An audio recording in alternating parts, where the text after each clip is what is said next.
afternoon. My name is Brad, I hope you can hear me. Well done, that's a very long read. Just a quick note before I begin. I'm Brad. If you're one of the people who's new to the church and you're wanting to get involved in the city group, I'm the person you need to speak to. Some of you have emailed me, so I know face to a name. If not, and you're new to church and you're interested in what the city groups look like, just come grab me afterwards. I'd love to just tell you more about that. We are currently in a series in the I am sayings of Jesus. These are in John's Gospel, and today we are thinking about that claim. We heard it in our passage. Jesus says, I am the resurrection and the life. This claim, it comes in quite a significant part of John's Gospel. You see, before this, John chapter 1 to 11, it's all about the teaching ministry of Jesus. Jesus giving lessons and sermons. And after this, John chapter 12 onward, it's all about Jesus going to the cross, where he'll give his life. And right in the middle, at the apex of this sort of transition in the Gospel, we get this event, the raising of Lazarus. And central in this event is the claim, I am the resurrection and the life. So if we can understand what is going on here, it will make sense of the story of Jesus' life as a whole. And yet to figure out what those words mean, I think we need to look at the story that accompanies that saying. I want to walk us through what we just read and just pull out some things which I think will help us make sense of Jesus' claim. It starts with Jesus, he gets this news. Lazarus is ill.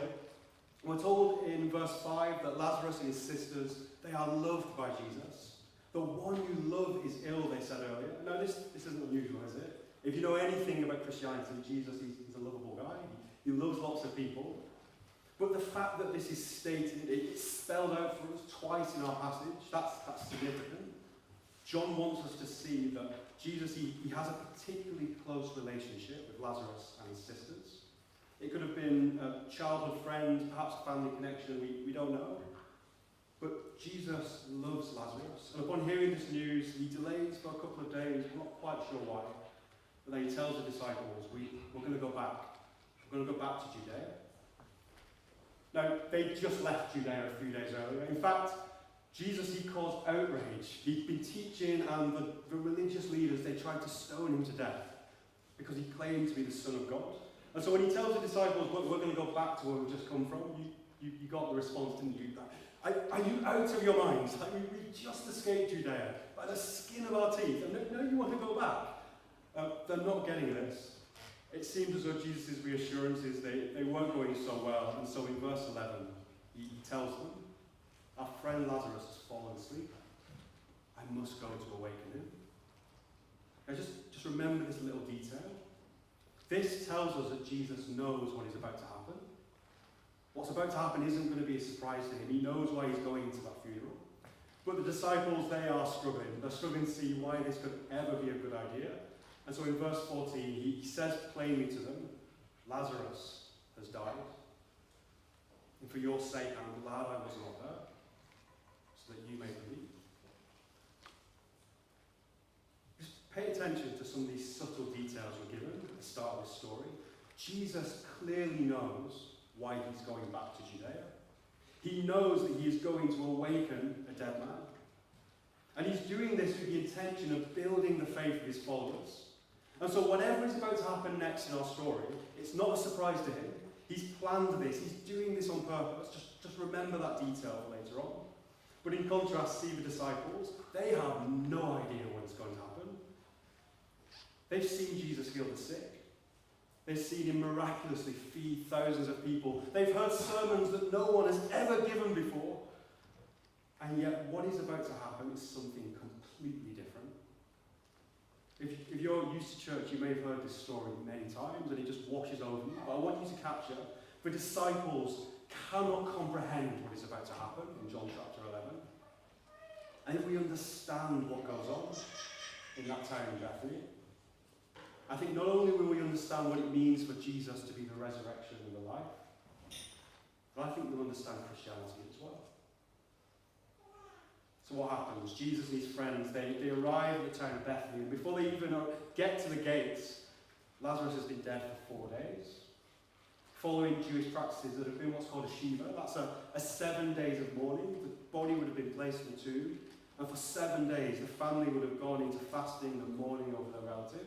The whole community would have gathered around them to sit with them, to weep with them. And as the disciples turn up, that's what they see in front of them in the distance. They see a community in grief. And when Jesus arrives and he's met by this sight, we're told that Martha, the sister of the dead man, she rushes to him.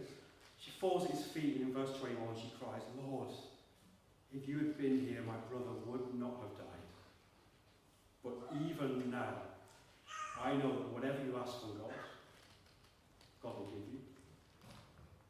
It's a bit of a side note, slight tangent, but I love Martha.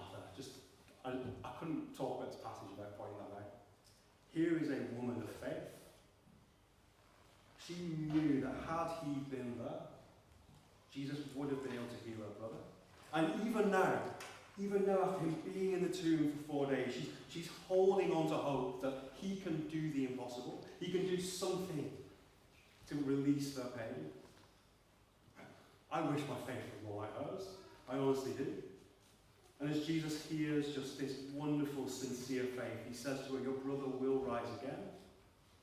And Martha replies, "I know he'll rise again in the resurrection on the last day." Now just a bit of context about this part. What Martha is saying here, she's essentially repeating a religious platitude. It's a retelling of what some of the religious leaders would have said at funerals, that on the last day all the faithful in Israel will rise again in the resurrection. The equivalent today might be if someone comes to you in grief and says, he's in a better place.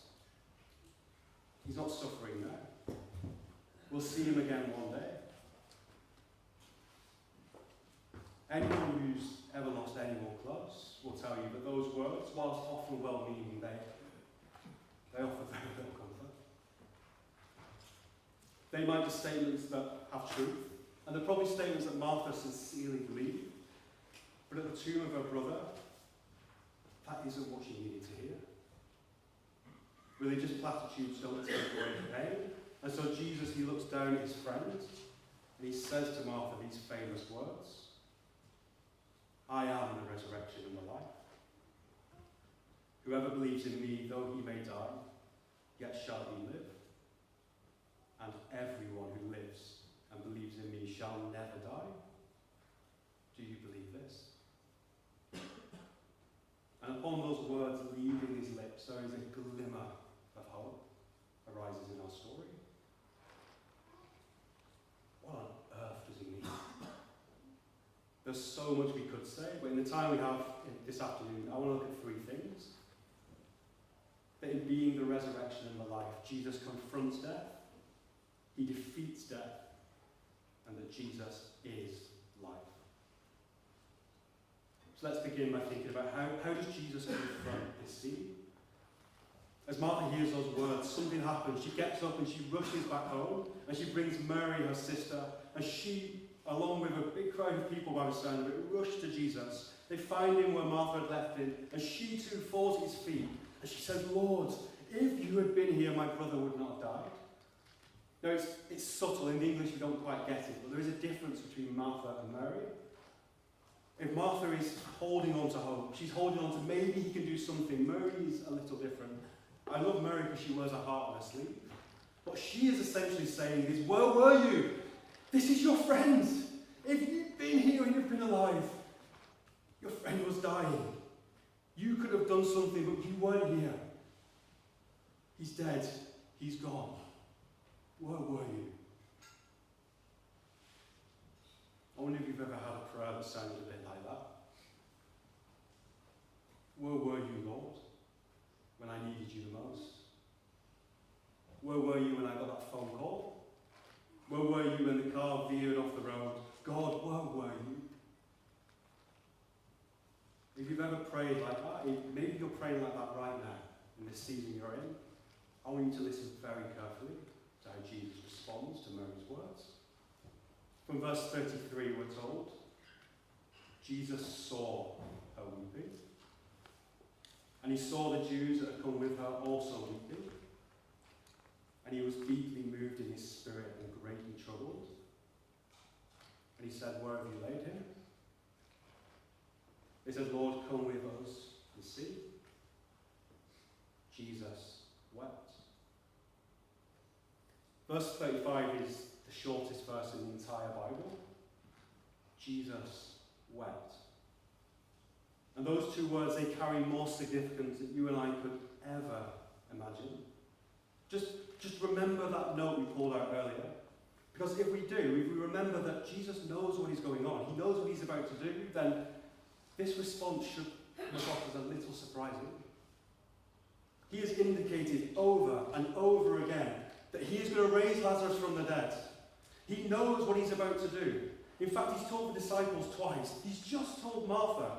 He's well aware that in only a few moments' time, Lazarus will be back with them. The sisters will be reunited with their brother. The community will rejoice. Everyone will be happy. So why does he weep? One commentator says that in verse 33, we're told in the English translation, he was deeply moved in spirit and greatly troubled. And the commentator says this is a woefully inadequate description. In the original language, deeply moved could better be translated as he was enraged. Those tears were not merely tears of sorrow, they were tears of righteous anger. What's going on in this scene? I want you to picture what's happening. He's entered a community torn apart by the loss of a young man before his prime. His two friends, we're told he's close to them, are weeping at his feet, crying, tears running down their face. There's an empty chair where Lazarus, his friend, once entertained guests. And in every direction he looks, the community is torn apart, devastated. And right there, in the middle of it all, is the Son of God.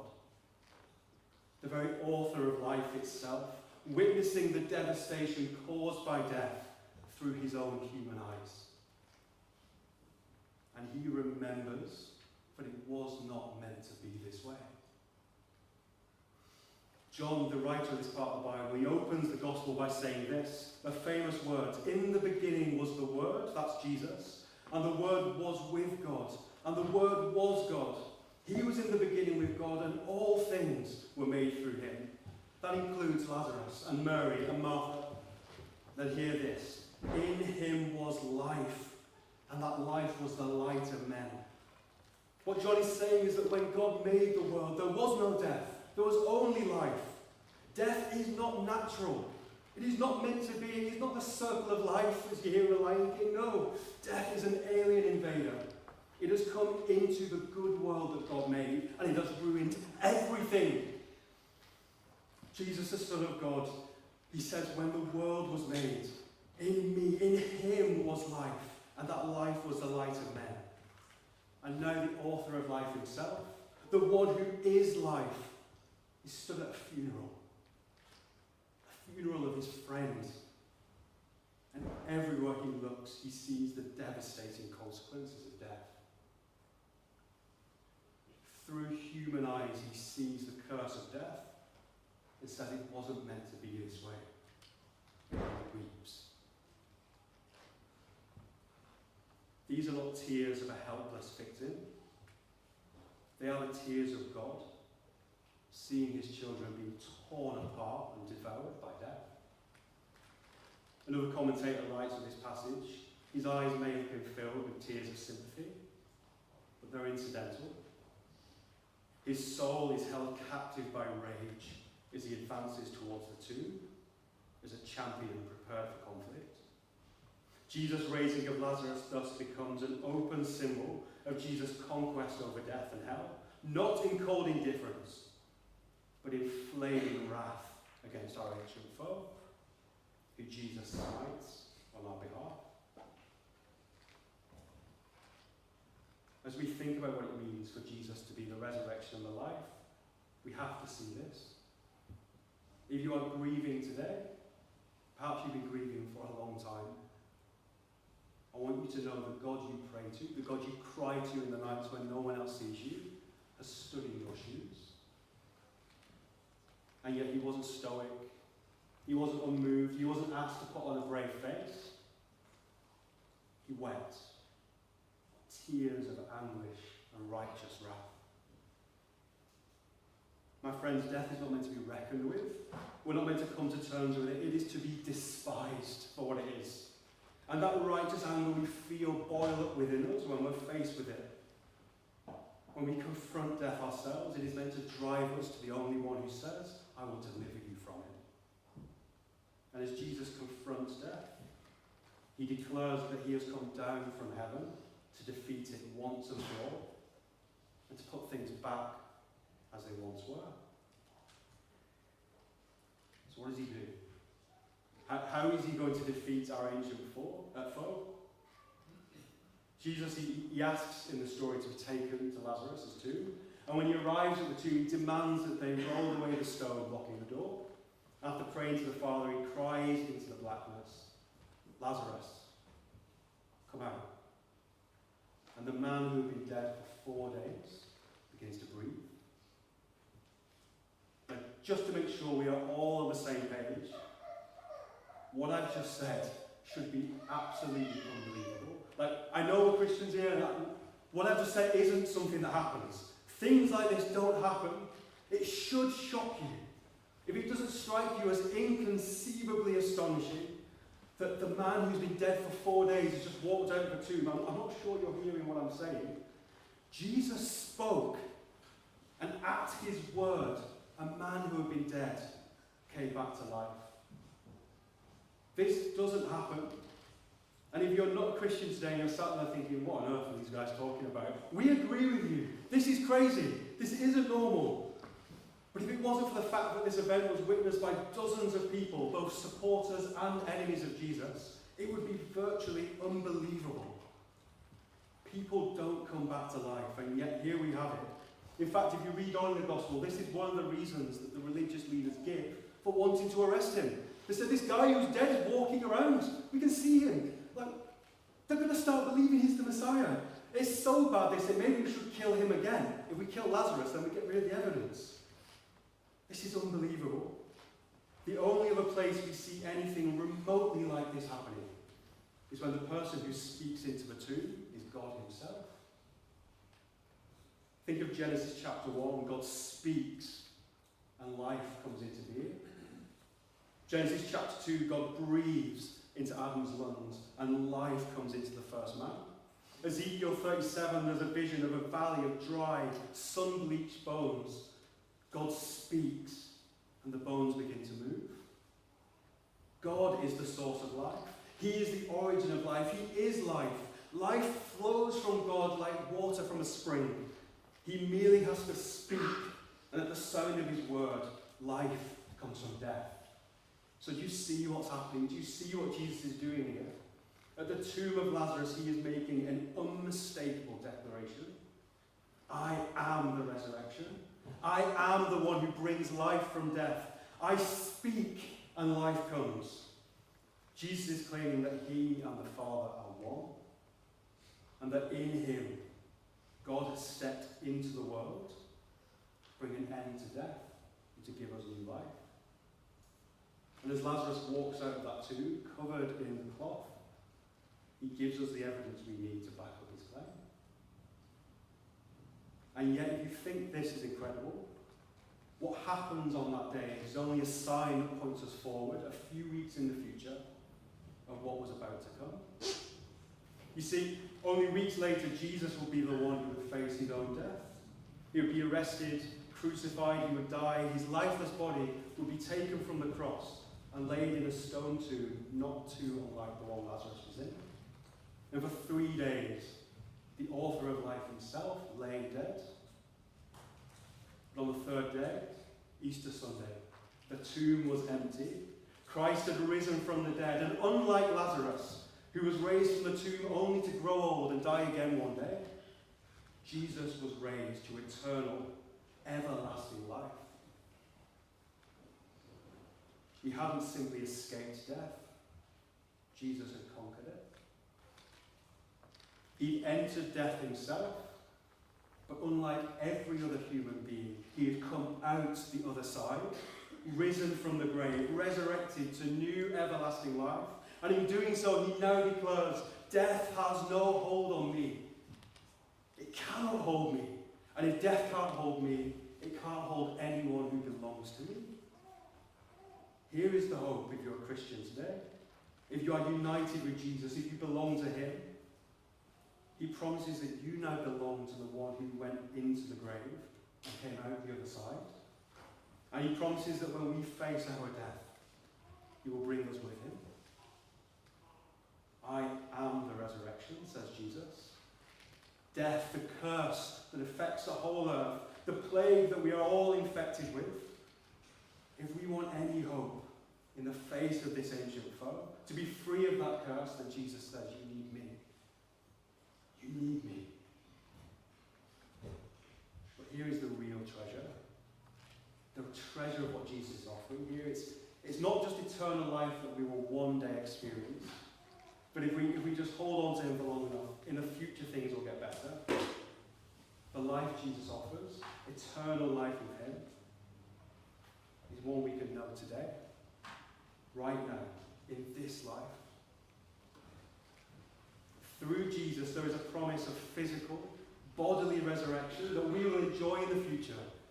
But there is also the promise of spiritual resurrection, new life that we can know the moment we place our trust in him.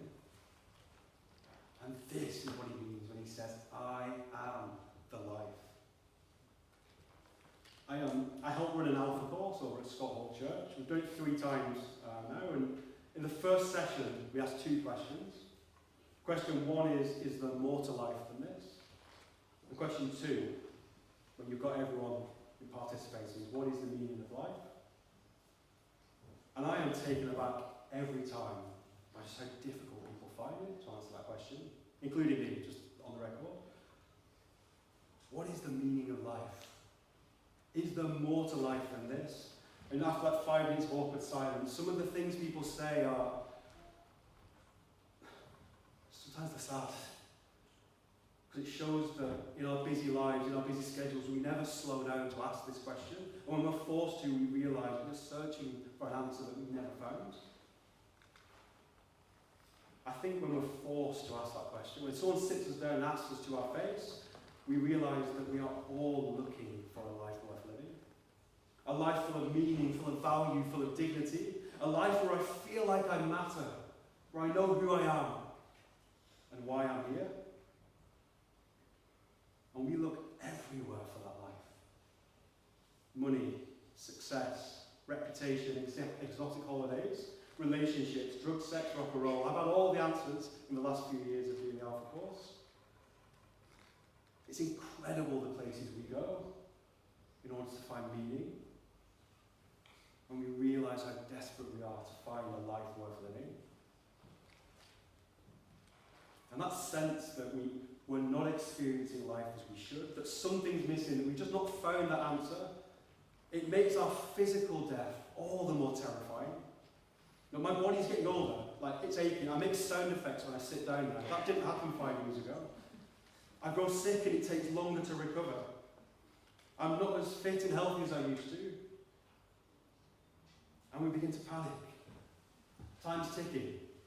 What if I've missed that opportunity? What if it's too late to make the most of my life? I'm never going to become a professional rugby player. That ship has sailed. It's not coming back. But on a more serious note, sometimes we spend our nights thinking, what if I've wasted my life? What if I've spent the last 10 years chasing the wrong thing? And now I'm 10 years down the line and I've just wasted it all. May I suggest that if we're asking those questions, if we spend our nights racking our brains, then perhaps we're not as far away from Jesus as we think. Because here is the striking claim. The claim that Jesus will make over and over and over again in John's Gospel, that without him, we are dead. Without Jesus, we are spiritually dead. Our biggest problem isn't that we're immoral or that we're bad or that we sometimes make the wrong choices. No, Jesus said our biggest problem is that without me, you are dead. And if we're dead in our sin, it means there's no life in us. And so we can look and look and look, and we're not going to find it. We can't bring that life up within ourselves. There is no secret answer out there, no enlightenment waiting around just the right corner. It's not there. If we are dead, then we can't find this life ourselves, no more than Lazarus could raise himself from that tomb. Dead people don't need self-help guides and motivation. They need life. And that is a terrifying prospect until Jesus opens his mouth and says, I am the life.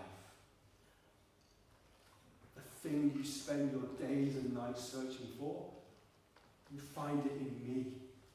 The things you pour out your energy and efforts chasing, the life you desire, the life you long for, is found in me. And I long to give it to you. You were made to know God and enjoy him forever. A life in which we intimately know the creator of the universe as Father. And that in light of this fatherly love, the God smiling on us like a father to his child, we know our place in this world. We can enjoy our life. We can understand what it means to be human. That is the life that Jesus has always enjoyed. The life in which he is the eternal Son of the Father. It's a life that only he can offer because it is only his to give. And now when we come to him, when we belong to him, he gives us the life that is rightfully his. We are adopted and made children of the living God. And in that we find the answer to why we are here. What we are looking for. Where we fit into this world. I am the life. And anyone who believes in me, whether they live or whether they die, they will enjoy this life in me. A life of satisfaction, not because you have all the things you want, not because you're wealthy beyond your wildest dreams, but because you know God as Father, as you are always meant to be, where you are not afraid of death, because it can't take away the most precious thing you have. Every one of us is the universal statistic will one day face our end. We will stand in the shoes of Lazarus. I wish that wasn't the case. But one day we will be there. And yet Jesus promises that doesn't need to be the end. It doesn't have to have the last say. In me, you have life. And that gives us a freedom to enjoy this life now. Not afraid of having to find the answers ourselves, but knowing the answer in him. Jesus turned to Martha and said, do you believe this? Do you believe that I and I alone am life? And that's the question he asks of every person. Every one of us here today. We can walk away and look for it elsewhere. I promise you won't find it. Or today, right now, regardless of your past, regardless of your upbringing, we can turn to Jesus and like faithful Martha say, Lord, I believe you are the Christ, the Son of God, and in him find true, everlasting life. Let me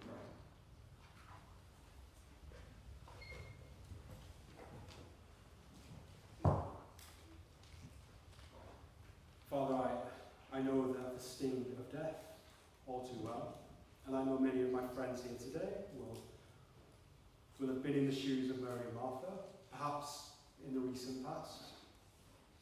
They have stood in their place and wept and felt that sting and asked, Lord, where were you? I don't know everyone's story here today, and so God, I'm grateful that you do. You see those tear-filled nights, and you are close. And so before anything else, I pray that those words of Jesus, the response to what he sees around him, would be a comfort. That we wouldn't be convinced to put on the brave face, to just get ourselves together, but that we would come to the God when we grieve, when we mourn, when we are hurt by the curse of death. We would come to the God who knows what it is like, who has stood in our shoes. But in that, I pray that each one of us would know that in you and you alone, there is not just comfort, but there are answers.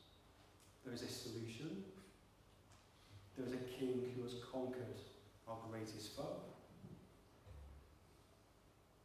That truth can be hard, and it It could be one we wrestle with. And so I pray for anyone today who is in the midst of that wrestle, that they would continue, and that they themselves would find the life that you offer.